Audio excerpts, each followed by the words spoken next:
ओम ज्ञानतिमिरन्धस्य ज्ञानाञ्जनशलाखया चक्षुरुन्मीलितं येन तस्मै श्रीगुरवे नमः।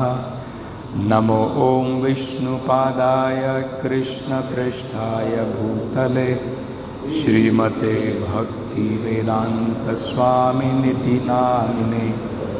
नमस्ते सरस्वती देवे गौरवाणी प्रचारिणे निर्विशेषा शून्यवादी पाश्चात्य देशतारिणे। जय श्री कृष्ण चैतन्य प्रभु नित्यानंद श्री अद्वैत गदाधर श्रीवासदि गौर भक्तवृंद। हरे कृष्णा कृष्ण कृष्ण हरे हरे, हरे Ram Ram Ram Hare Hare. So this is a very nice verse wherein just the whole life of Swayambhuva Manu from his beginning and now practically to his end is explained in very short. So here it says, Ayata yamaha tasya asan. Tasya means of Manu. Ayata means to deplete or time being wasted or time being completely spent uselessly. So, for Swayambhuva Manu, his time was never lost. His time was never wasted. Even though Yamaha Swantara Yapanaha, even though his body gradually became old and his duration of life was reducing because he was already becoming old. Why? Shanvato dhyayato Vishnu. Because he had adopted the way of life by always Shanvataha hearing, Dhyayataha contemplating, meditating Vishnu on Lord Vishnu. Kurvato Bruvataha Kathaha. All his actions were for Krishna. Whatever he spoke, whatever he heard was all connected to Krishna Katha. So this is very nicely explained here. Consequently, although his duration of life gradually came to an end, his long life consisting of Manvantara era was not spent in vain, since he ever engaged in hearing, contemplating, writing down and chanting the pastimes of the Lord. So, in purport, Prabhupada explains some very interesting understanding. Prabhupada says, everything in this material world in the beginning looks very fresh. Just like the food prepared freshly is very tasty. But as the time passes by, as the hour goes by, say around 3 hours, 4 hours, the food becomes very stale, it becomes old, and at the same time it becomes tasteless. No more taste in that. This is the nature of material things. So Prabhupada is saying here, Existence of material enjoyment can endure as long as life is fresh. But at the fag end of life, everything becomes tasteless and everything appears to be vain and painful. So actually this is material world. When we are young, when our life is fresh, then everything appears to be very, very enjoying. Everything appears to be, that everything in this material world we can enjoy forever. But as the life passes by, as the body deteriorates, as we become old, then instead of enjoyment, it becomes painful and the life becomes tasteless. So much so that sometimes we find old people, they want to give up their life. They sometimes tell to the doctor that, doctor, better if you can give me some kind of injection by which I'll just leave this world. So the life becomes like this. A few days back we were hearing Bhakti Vinod Thakur's songs. He has depicted old age very nicely in some of his songs. That how when we were young, when we are energetic, in the childhood we waste our time in playful activities. In the youth, we take so many so-called responsibilities of economic development, work hard like an ass. And finally, in the old age, everything becomes vain, tasteless, useless. So, he has very nicely depicted what we are seeing here, which Prabhupada is saying from Bhagavatam. Srila Bhakti Vinod Thakur in very simple language has captured the gist of what is this life all about, materialistic life all about. So, Prabhupada in purport of some of the songs of Bhakti Vinod Thakur has very nicely described this. This is a song by Bhakti Vinod Thakur, Amar Jivan. So in that, in the end, towards the end of this song, Bhakti Vinod Thakur says, Bardakhye ekhona upaya vihina, tate dina akinchana, Bhakati Vinoda Prabhura Charane Kore Dukkha Nivedana. So, in the purport of that, Prabhupada explains this very beautifully. Therefore, at the fag end of my life, I am almost invalid by all such sufferings. So, this is the position of old age.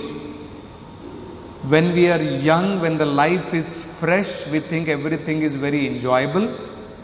But all those enjoyable things exist, but the body does not permit us to enjoy any of them. Everything exists.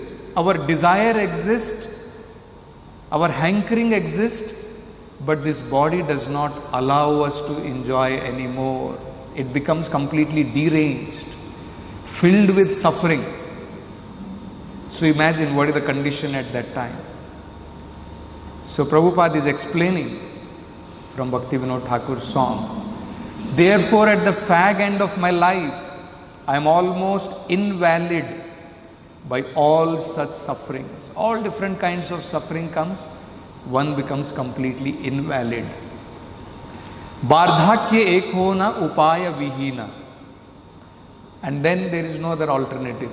You cannot enjoy. Now in my old age, I have no alternative.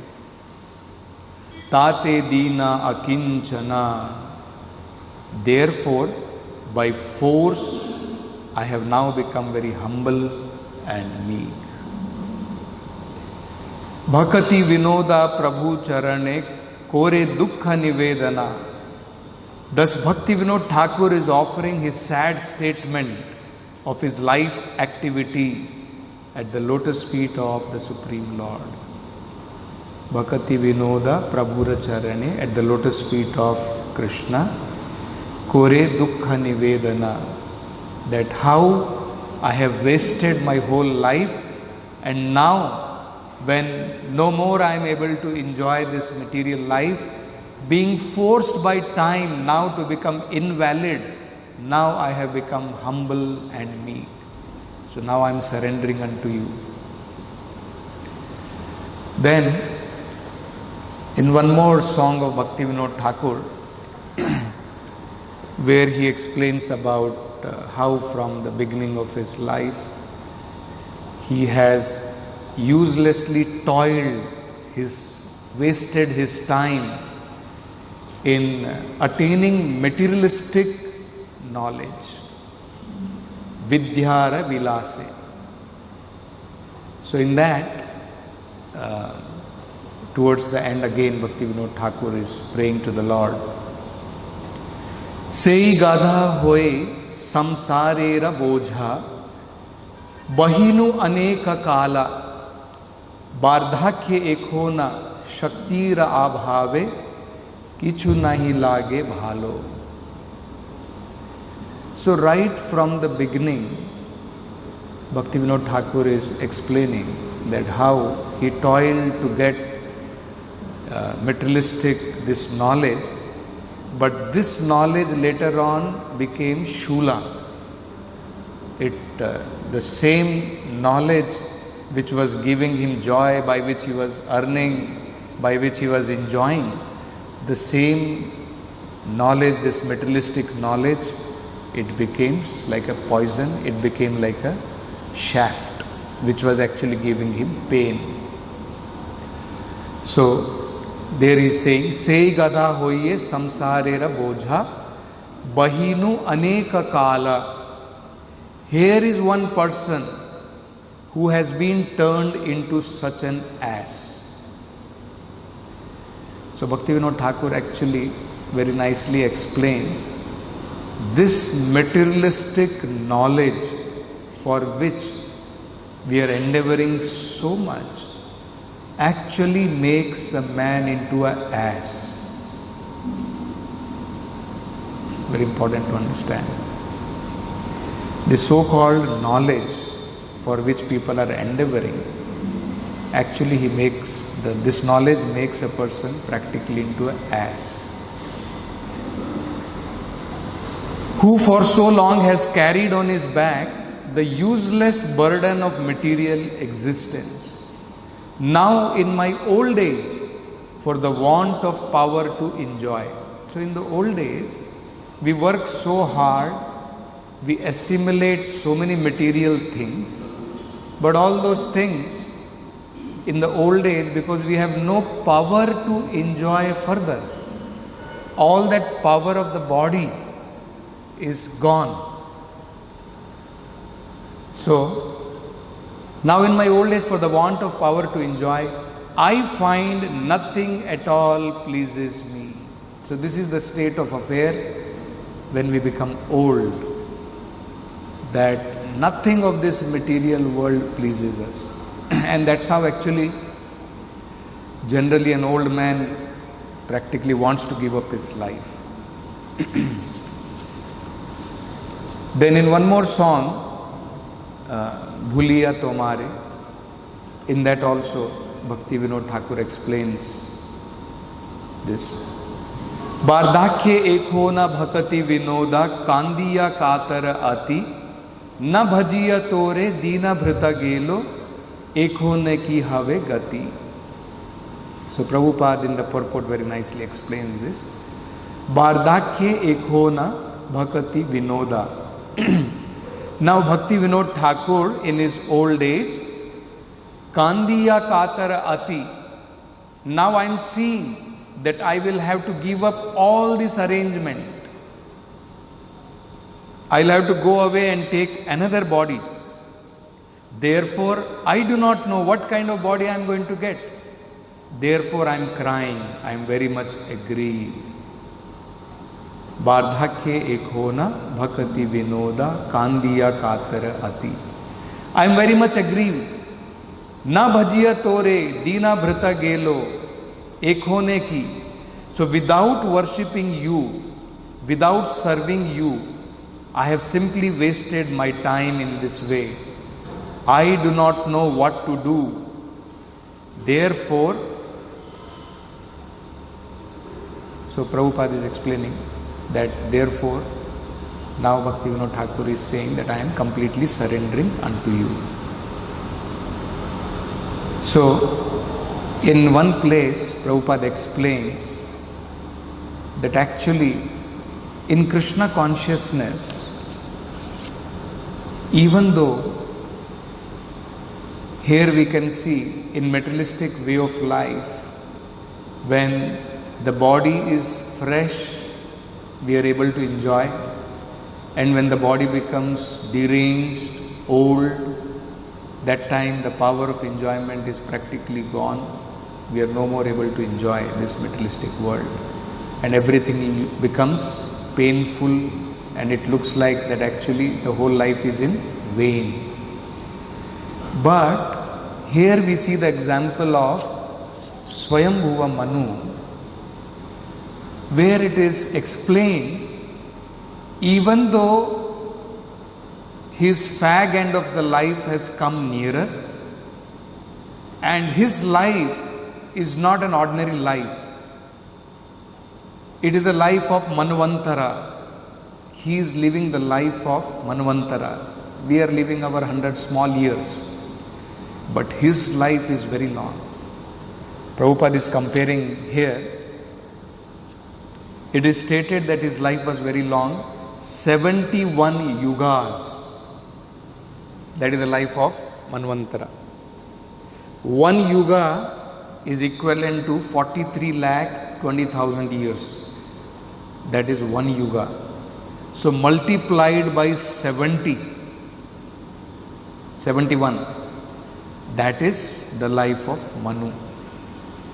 And what is Brahma's life? That also Prabhupada is explaining.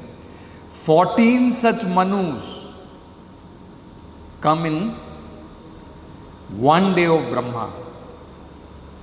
So that is Brahma's one day. So such a long life Manu was living. But Prabhupada is saying why his life was not wasted. For the entire duration of his life, 43,20,000 years into 71 years, Manu engaged in Krishna consciousness by chanting, hearing, talking about and meditating upon Krishna. Therefore, his life was not wasted, nor did it become stale. So actually this is the way of keeping our Krishna consciousness always fresh.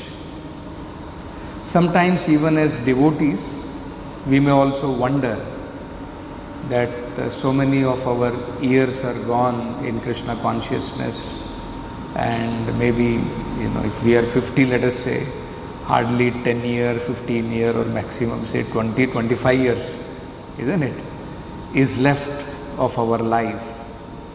So we sometimes wonder that what is going to happen when we become old, right? So here Prabhupada is explaining that actually if we can constantly be in touch with Krishna consciousness, even in the old age our life can be as fresh as when we began our Krishna consciousness. See, this is very wonderful. When we all started our Krishna consciousness, when we just joined in our Krishna consciousness, or when we just took up Krishna consciousness, We are very enthusiastic, right? So that is a fact. Gradually, because we do not know the art of being in constant touch with Spirit, the Supreme Spirit, gradually our enthusiasm fades away and our life seems to become little stale. We start losing taste in Krishna consciousness, correct? And generally that is how, sometimes devotees ask this question also. Prabhu, when I was in the beginning, I was very enthusiastic, but as the time is passing by, everything is looking very stale. Everything becomes tasteless, isn't it? We lose enthusiasm. So actually, this is the secret given here. That if somehow or other we can learn this art, just like Swayambhuva Manu, constantly being in touch with Krishna, because Krishna is complete spirit, full spirit. If we learn that, to be in touch with Krishna, we will also become completely electrified. Just like an iron rod in touch with fire becomes fiery, in touch with electricity becomes electrified. Krishna is the powerhouse. So if we learn to keep in touch with the Supreme Lord, then that spirit of Krishna consciousness, that spirit of freshness, the spirit of taste, we will always be able to feel that. In one of his letters, Prabhupada writes this to his disciple. Very nicely Prabhupada is saying, there is a Sanskrit proverb that enthusiastic person achieves the favor of goddess of fortune. It's a fact actually. All of us should understand this. Enthusiastic person achieves the favor of goddess of fortune. This is true materially and spiritually, in both ways. So Prabhupada is saying, in the western part of the world, there is a tangible example of this slogan. In the western country, they are very enthusiastic, too enthusiastic for material advancement, technological advancement. And that's how actually we can see skyscraper buildings, huge, huge buildings. And this is because of their enthusiasm in material activities. In the western part of the world, there is a tangible example of this slogan. People in this part of the world are very much enthusiastic in material advancement, and they have got it. Similarly, according to the instructions of Srila Rupa Goswami, if we become enthusiastic in spiritual matters, then we also get success in that way. So, we will also get the mercy of the Lord if we become enthusiastic in spiritual matters.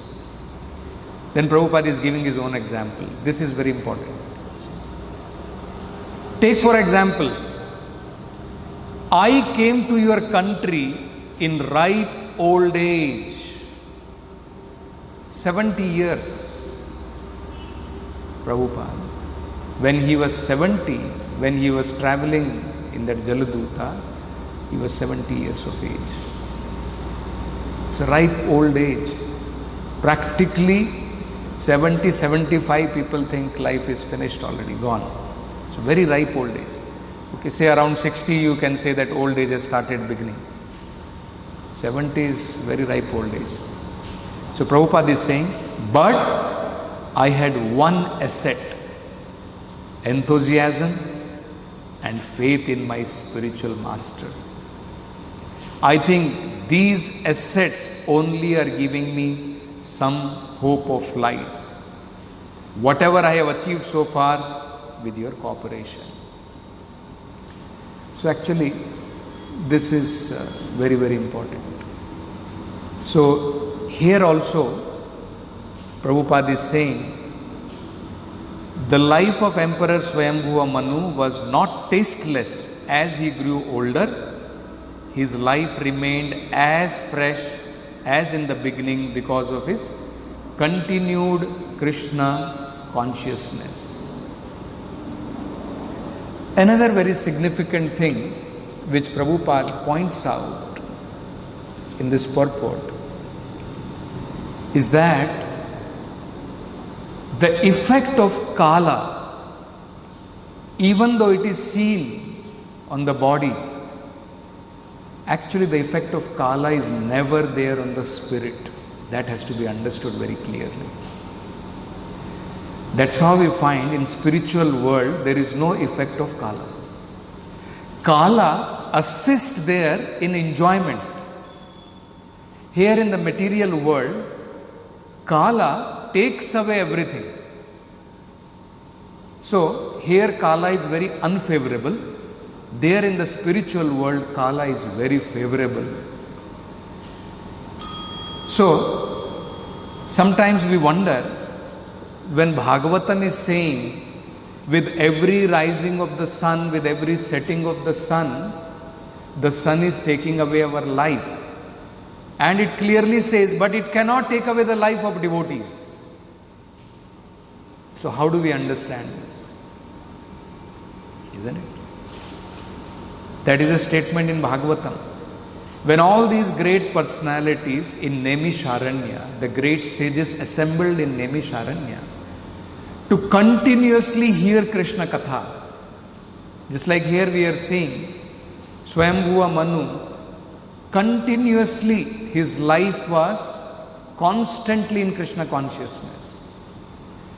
So similarly, in Naimisharanya, all these great sages, headed by Shaunaka Rishi, they all assembled there for the task of hearing Krishna Katha.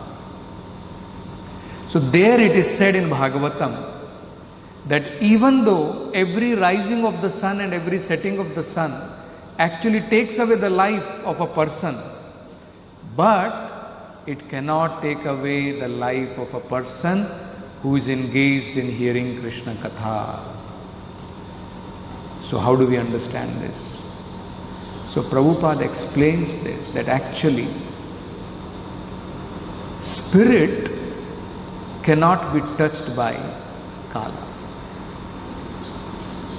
So when a devotee is engaged in hearing Krishna Katha, his spirit is always fresh. He is always in touch with the Supreme Lord.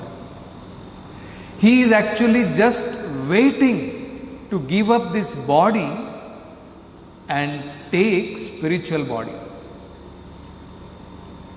So the disadvantage for materialistic people is that this human form of life, which actually can offer us the greatest of the gift, that we can become liberated from the cycle of birth and death in this human form of life.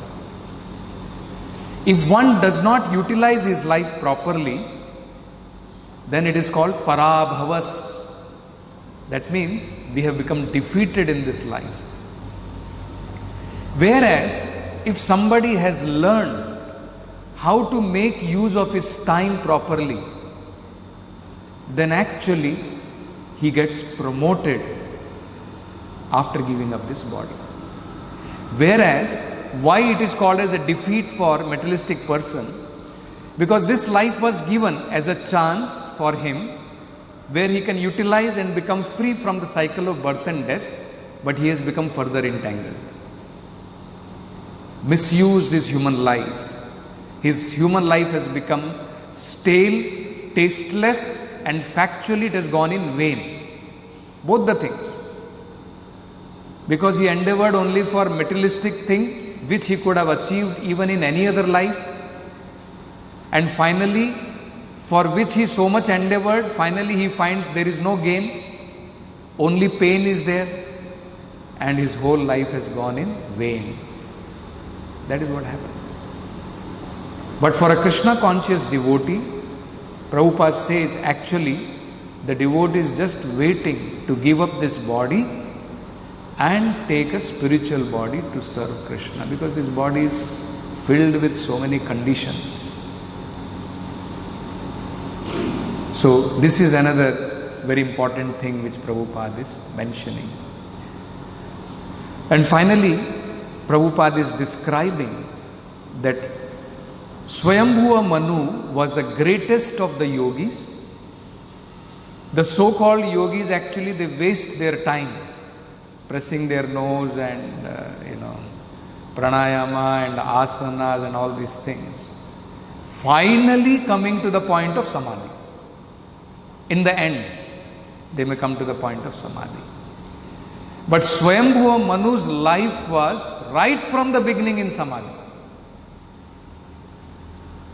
That's why in the 6th chapter, which talks about Dhyana Yoga, Krishna says the greatest of the yogi is one who is constantly absorbed in Krishna. Yoginam api sarvesham madgata hantaratmana shraddhavan bhajate yoman. He is most intimately united with the Lord. So how this was possible? So Prabhupada is saying, Swayambhuva Manu's life did not become stale after some time, for he engaged himself always in chanting about and meditating upon Lord Vishnu. He was the greatest yogi because he never wasted his time. It is specially mentioned here, Vishnu kurvato bruvataha kathaha. When he talked only of Krishna and Vishnu, the personality of Godhead. When he heard something, it was about Krishna. When he meditated, it was upon Krishna and his activities. So 3 things are mentioned: hearing, then meditating and chanting. When one properly hears, he can chant properly, and then he will be able to meditate. So meditating is about 2 things which Prabhupada is mentioning: meditating on the form of the Lord and meditating on the pastimes of the Lord. So Prabhupada in our Krishna consciousness has given us both of them. We can meditate on the form of the Lord in the form of deities. Wherever we go, even in our day-to-day life, we can always keep the impression of the Lord in our mind. That is the way of meditating on the form of the Lord and meditating on the pastimes of the Lord. So how it is possible to meditate? Until and unless we hear attentively and then we repeat, we chant, it is very difficult to meditate. So these 2 things have to be perfected first, then comes meditating on the Lord. Shravanam, Kirtanam, then comes Vishnu Smaranam. Then we can remember, we can contemplate, we can meditate. Otherwise it is very difficult. So this is how it is given about Swayambhuva Manu, how exactly he utilized his life in a Krishna conscious way, that even in his old age, it is said here that his life was as fresh as in the beginning. So we'll stop with this. Srimad Bhagavatam.